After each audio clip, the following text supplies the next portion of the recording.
भाग 3 में अभिज्ञान शाकुंतलम की 7 अंकों की घटना का वर्णन अपन देख चुके हैं। चौथे भाग में नाटक का नामकरण और पात्र परिचय, इस पर अपन विस्तार से चर्चा करेंगे। देखिए, नाटक का या किसी भी ग्रंथ का जो नामकरण किया जाता है वो या तो उसके प्रमुख नायक या नायिका के नाम के आधार पर किया जाता है, या उस नाटक में जो प्रमुख घटना है उसके आधार पर उसका नामकरण किया जाता है। यदि अभिज्ञान शाकुंतलम की अपन चर्चा करें तो इस नाटक में राजा दुष्यंत और शकुंतला, इन दोनों का मिलन और उसके पश्चात दोनों का वियोग, और उसके पास मुद्रिका के दर्शन से शकुंतला का वापस प्रत्यभिज्ञान होना, ये एक प्रमुख घटना निकल कर सामने आती है। अर्थात छठे अंक की जो घटना है, मुद्रिका के द्वारा शकुंतला का प्रत्यास्मरण, उसी घटना के आधार पर इस नाटक का नामकरण किया गया है। ये इस नाटक की प्रमुख घटना है। अन्य नाटकों या ग्रंथों को भी अपन देखें, जैसे कालिदास का विक्रम और वसीयम नाटक है, उत्तर रामचरित्र है बहुभूति का, तो उनमें भी नाटक की जो प्रधान घटना है उसी के आधार पर इनका नामकरण किया गया है। शाकुंतलम का विग्रह यदि किया जाए तो उसमें लिखा है शकुंतलाम अधिकृत्य कृतम नाटकम शाकुंतलम, अर्थात अभिज्ञान सहितम नाटकम अभिज्ञान शाकुंतलम। इस प्रकार से जो मुद्रिका के दर्शन से राजा को पुनः शकुंतला का स्मरण हो आता है, उसी घटना के आधार पर इस नाटक का नामकरण किया गया है। इसके बाद आता है पात्र योजना एवं चरित्र चित्रण।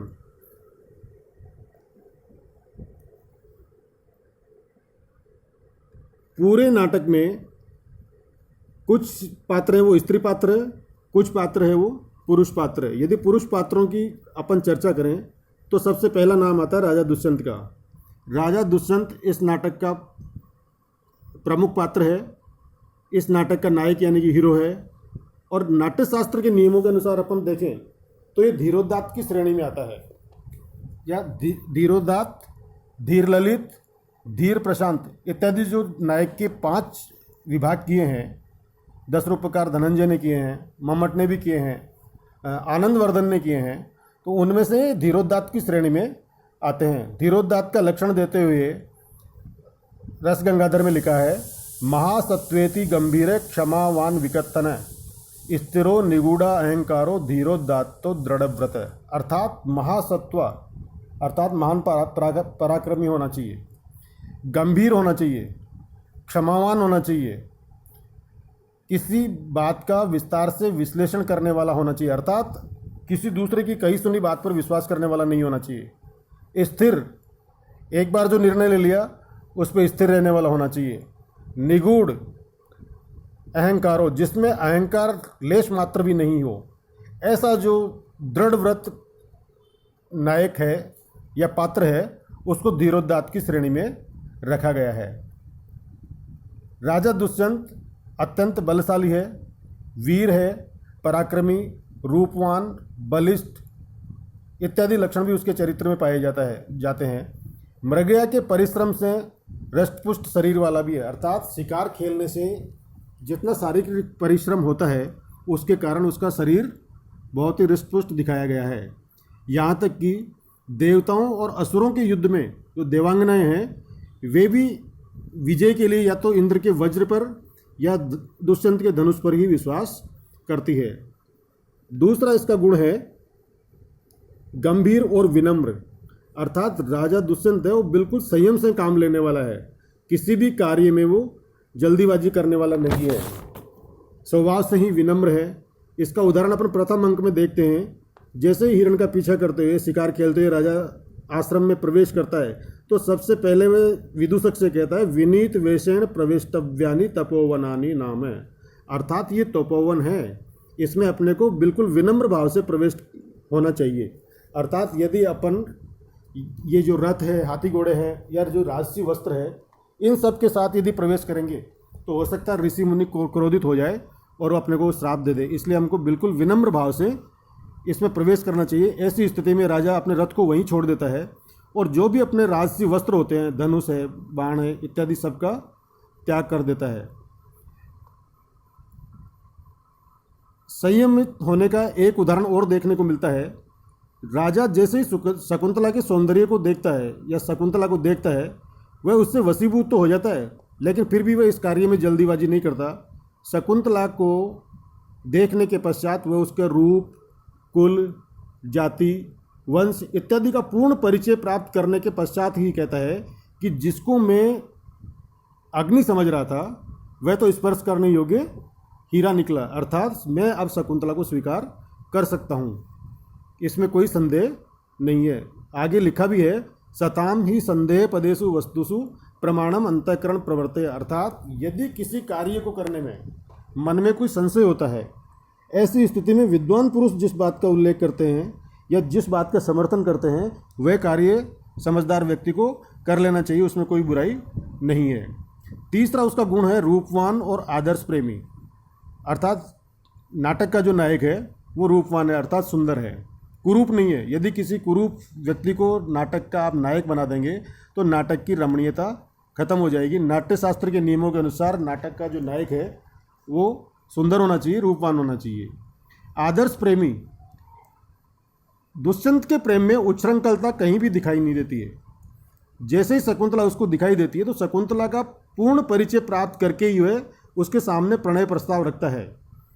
बहुपत्नी प्रथा होने पर भी आदर्श दाम्पत्य का सुंदर उदाहरण प्रस्तुत करता है, अर्थात राजा शकुंतला से कहता है कि भले ही मेरे बहुत सी रानियां हैं, लेकिन फिर भी मैं आपको उनमें एक विशेष दर्जा प्रदान करूंगा। शकुंतला का त्याग करके राजा दुष्यंत के चरित्र पर एक बहुत बड़ा आक्षेप आ जाता है, लेकिन उस आक्षेप से कवि ने दुष्यंत को बचाने के लिए दुर्वासा के शाप की कल्पना की है, अर्थात राजा दुष्यंत ने अपनी इच्छा से शकुंतला का परित्याग नहीं किया है, केवल दुर्वासा ऋषि के शाप के कारण वो उसका शकुंतला को भूल जाता है। और दुर्वासा के शाप की कल्पना करके कवि ने दुष्यंत के चरित्र को उज्जवल बनाने का भरसक प्रयास किया है। यही कारण है कि जब शकुंतला को राजा दुष्यंत को शकुंतला की याद आती है तो वह उसकी याद में न तो रात में सो पाता है और दिन में उसकी आंखों से लगातार आंसू बहते रहते हैं, इसलिए वो न तो रात में सपने में नींद नहीं आने के कारण स्वप्न भी नहीं आ सकता उसको, तो उस समय भी शकुंतला का दर्शन नहीं कर सकता, और दिन में अश्रुधारा बहने के कारण शकुंतला को चित्र में भी नहीं देख सकता।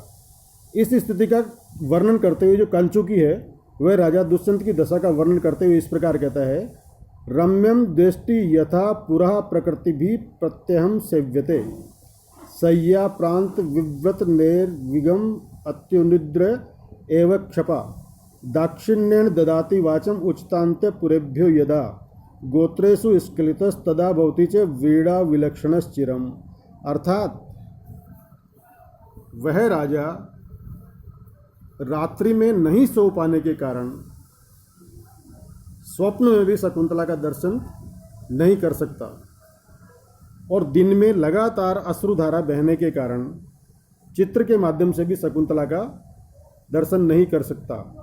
यदि कोई उस व्यक्ति उसके पास कुछ लेने के लिए आता है तो वह उसको उचित दान भी देता है, और अंतःपुर में रनिवास में जब वो अपनी रानियों के साथ रहता है उस स्थिति में भावावेश में या भूलवश शकुंतला का नाम उसके मुंह से निकल जाता है तो वह बहुत ज़्यादा लज्जाशील होकर खड़ा रहता है, अर्थात तभी से उन्हें बड़ा पश्चाताप है कि उनको मन को न तो अब कोई सुंदर वस्तु अच्छी लगती है तथा न वे पहले समान मंत्रियों के साथ नित्य प्रति बैठते हैं। चौथा उसमें गुण है वात्सल्य भाव से ओतप्रोत, अर्थात वात्सल्य भाव की जो कल्पना है सप्तम अंक में अपने को दिखाई देती है। जब राजा स्वर्ग से मरीच ऋषि के आश्रम में प्रवेश करता है तो वहाँ उसकी नज़र शकुंतला पुत्र भरत पे पड़ती है और उस बालक को वो हंसते हुए देखता है। उसको संतान का अभाव कष्टदायी प्रतीत होता है और वह उन पुत्रपान पिताओं को धन्य समझता है जिनके स्वस्थ वस्त्र पुत्र के शरीर पर लगी हुई धूलि से मलिन होते हैं। उसको देखकर कहता, आलक्ष्य दंत मुकुला निमित्त हासे, अर्थात जब वो बालक हंसता है तो उसके हंसने के बहाने उसको राजा को उसके 1 साल के बालक के 1-2 दांत दिखाई दे जाते हैं। अव्यक्त वर्ण रमणीय वचन प्रवर्तिन, और वो बालक बिल्कुल अस्पष्ट भाषा में बोलता है, तुतला कर बोलता है, जिसकी भाषा किसी को समझ में नहीं आ रही है। अंकाश्रय प्रणयन तनय वहंतो, अर्थात ऐसे बालक को जो तुतला के बोलता है थोड़ी सी हंसी के कारण जिसके 2 दांत दिखाई दे जाते हैं, जिसके सारे वस्त्र और सारा शरीर धूलि से सना हुआ है। धन्यास तदंगरजसा मलिनी भवंती, ऐसे पुत्र को यदि कोई पिता गोद में लेता है और उसके वस्त्र उसके शरीर पर लगी हुई धूलि से मलिन हो जाते हैं, तो वो पिता इस जीवन में अपने आप को धन्य समझता है। अग्रिम उसका गुण है आदर्श राजा। नाटक में राजा दुष्यंत का चरित्र एक आदर्श राजा के रूप में अभिव्यक्त हुआ है। वह कर्म एवं न्याय के साथ शासन करता है। उसके त्याग की भावना पर्याप्त है। धनमित्र नाम का व्यापारी, उसकी जब मृत्यु हो जाती है तो उसकी सारी संपत्ति वह उसकी गर्भस्थ संतान को दिलाता है। वह प्रजावत्सल है, प्रजा की रक्षा करना वह अपना धर्म समझता है। उच्छृंखलता या उद्दंडता उसको बिल्कुल भी बर्दाश्त नहीं है। वह स्पष्ट शब्दों में कहता है, अर्थात प्रथम अंक में जब भंवरे के द्वारा या भ्रमर के द्वारा पीड़ित शकुंतला इधर उधर भागती है, उस समय राजा दुष्यंत शकुंतला और उसकी सखियों को कहता है, कै पूर्वे वासुमती शासितरी दुर्विनीता नाम अयम आचरित एवने मुग्धासु तपस्वी कन्यासु, अर्थात जब पौरव वंश के राजा इस धरती पर राज्य कर रहे हैं, ऐसी स्थिति में जो मुग्धा तपस्वी कन्याएं हैं, भोली वाली जो तपस्वी कन्याएं हैं, उन पर अविनम्रता पूर्वक ये कौन व्यक्ति है जो आचरण कर रहा है, जिसके कारण ये तापस कन्याएं डरी हुई है।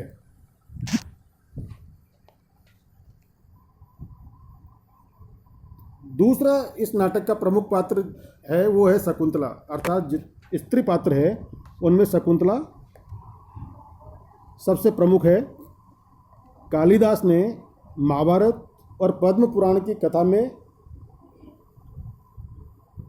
नाटक के अनुसार कई परिवर्तन किए हैं। वहाँ पर शकुंतला प्रगल्भा है, वाचाल है, लेकिन यहाँ पर वो प्रगल्भा और वाचाल नहीं है। राजा शकुंतला से जब उसका परिचय पूछता है तो वह अपने उत्पत्ति स्थान के बारे में स्वयं न बताती है और प्रेमवदा के माध्यम से अपने वंश का परिचय देती है। वह लज्जाशील भी है और राजा के द्वारा कोई भी जब प्रश्न पूछा जाता है वो तो उसको सीधा उत्तर नहीं देती है। अनुपम सौंदर्य से युक्त है, अर्थात शकुंतला के बारे में कहा गया है कि शायद संसार में विधाता ने प्रथम स्त्री की रचना की है। इससे पहले इतनी सुंदर स्त्री की रचना कभी नहीं की है। कालिदास ने अपने ग्रंथ में लिखा है, मानुषीषु कथम वा स्याद अस्य रूपस्य संभव है न प्रभातरलम ज्योतिर उदेति वसुधा तलात, अर्थात मनुष्य जाति की जो स्त्रियां हैं उनसे इस प्रकार के रूप सौंदर्य की उत्पत्ति या इतनी सुंदरता की उत्पत्ति नहीं हो सकती, क्योंकि चंद्रमा से जिस ज्योति का उदय होता है वह ज्योति कभी भी पृथ्वी से नहीं निकल सकती।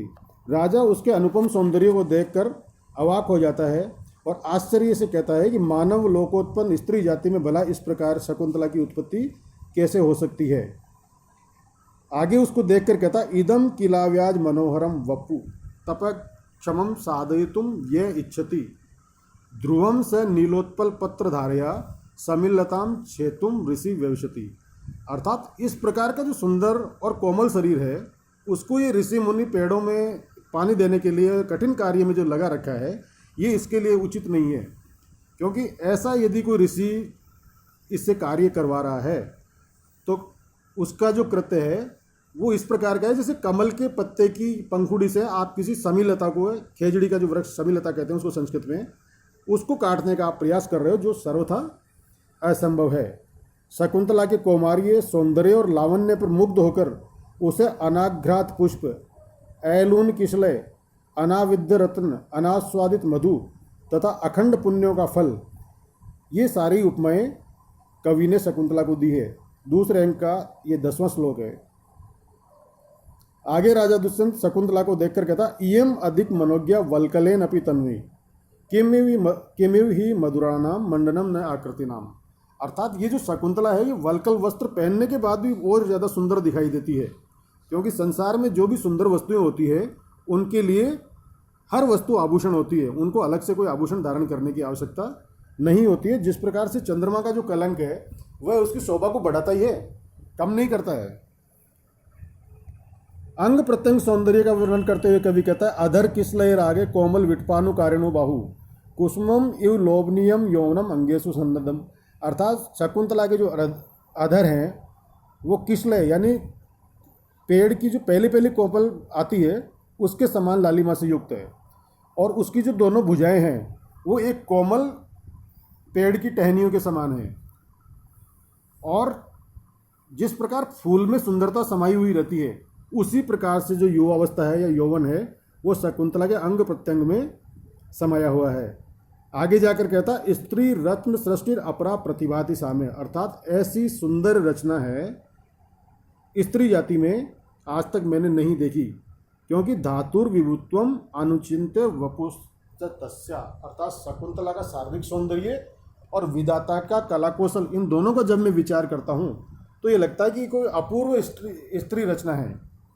ऐसी रचना विश्व में पहले कभी नहीं हुई है। मुग्धा नायिका, शास्त्रीय दृष्टि से शकुंतला मुग्धा नायिका की श्रेणी में आती है। प्रथम अंक में कवि ने कहा कि मुग्धासु तपस्वी कन्यासु को अयम अविनयम आचरति। अर्थात ये जो मुग्धा तपस्वी कन्याएं हैं उनके ऊपर ये अविनम्रता पूर्वक कौन आचरण कर रहा है? वह सुशीला है, लज्जाशीला है, सरल हृदया कन्या है और सांसारिक व्यवहार से सर्वदा अनभिज्ञ है और दूसरे की बात पर हमेशा आसानी से विश्वास कर लेती है। मन में जो उसके प्रेम विकार उत्पन्न हो रहा है उसको वह आचरण के विरुद्ध समझती है, परंतु अपने इस भाव को वह लज्जा के कारण सखियों के सामने व्यक्त नहीं कर पाती है। वह काम व्यथा से भले ही पीड़ित है फिर भी अपने मन की व्यथा को छिपाए हुए रहती है। सखियों के द्वारा बार बार पूछने पर भी उनको वो सीधे कोई जवाब नहीं देती है। गुरुजनों के प्रति उसका सम्मान भाव भी है। राजा दुष्यंत जब उसके सामने प्रणय प्रस्ताव रखता है तो वह अपने पिता की और अपने बड़ों की अनुमति के बिना उसको अस्वीकार कर देती है। राजा जब उसके सामने गांधर्व विवाह का प्रस्ताव रखता है तब भी भले ही वह राजा को चाहती है, लेकिन फिर भी वह इसमें अपनी असमर्थता ही जाहिर करती है। निसर्ग कन्या, शकुंतला एक निसर्ग कन्या है, अर्थात प्रकृति से उत्पन्न कन्या है। ऋषि और मेनका नाम की अप्सरा, इन दोनों के संयोग से उत्पन्न मानी गई है।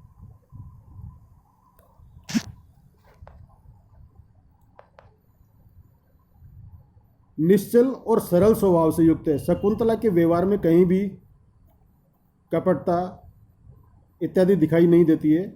वह बिल्कुल सरल स्वभाव की और छल कपट से रहित स्त्री है। पंचम अंक में गौतमी राजा दुष्यंत से कहती कि तपोवन में पाली गई ये छल कपट से सर्वथा रहित है। अर्थात राजा जब उसको स्वीकार करने से मना कर देता है तब वो कहता है, देखिए हमारी जो ये पुत्री है शकुंतला, ये आपको जो भी कुछ कह रही है बिल्कुल सही है, क्योंकि तो तपोवन में पली हुई है। छल कपट इत्यादि जो भी है वो इसके मन में बिल्कुल भी नहीं है। उसकी सरलता और भोलेपन की रक्षा आज तक की है। तपोवन से विदाई लेते समय अत्यधिक उत्कृष्ट वेदना हो रही है, फिर भी वह अपनी सखी से स्वीकार करती है कि मैं आर्यपुत्र के दर्शन के लिए उद्विग्न हो रही हूँ। आदर्श सखी भी है। उसने अपनी जो दो सखियाँ थी उनके प्रति अपनी जो मित्रता थी उसका प्रारंभ से लेकर अंत तक उसने पूर्ण रूप से निर्वाह किया। आदर्श पुत्री के रूप में यदि अपन देखें तो शकुंतला न केवल एक आदर्श सखी है अपितु आदर्श पुत्री के रूप में भी है। पिता कण्व ने उसे आश्रम में अतिथि सत्कार के लिए नियुक्त किया है। अपने इस उत्तरदायित्व का वह पूर्ण निष्ठा और ईमानदारी से पालन करती है, लेकिन एक इससे चूक हो जाती है। यहाँ पर राजा दुष्यंत के ध्यान में जैसे ही वो मग्न होती है उसी समय दुर्वासा ऋषि आते हैं और उसको शाप दे देते हैं ऐसी स्थिति में नाटक का जो पूरा कथानक है वह बदल जाता है। लेकिन कालिदास ने दुष्यंत के चरित्र की रक्षा के लिए दुर्वासा ऋषि के श्राप की कल्पना की है। इस प्रकार हम देखते हैं कि नाटक में दुष्यंत और शकुंतला ये दो प्रमुख पात्र है। इसके अलावा सारंगरव है, शारदत्त है, कान्व ऋषि है, मरीच ऋषि है, गौतमी है, कंचुकी है, ये भी इसके प्रमुख पात्र हैं।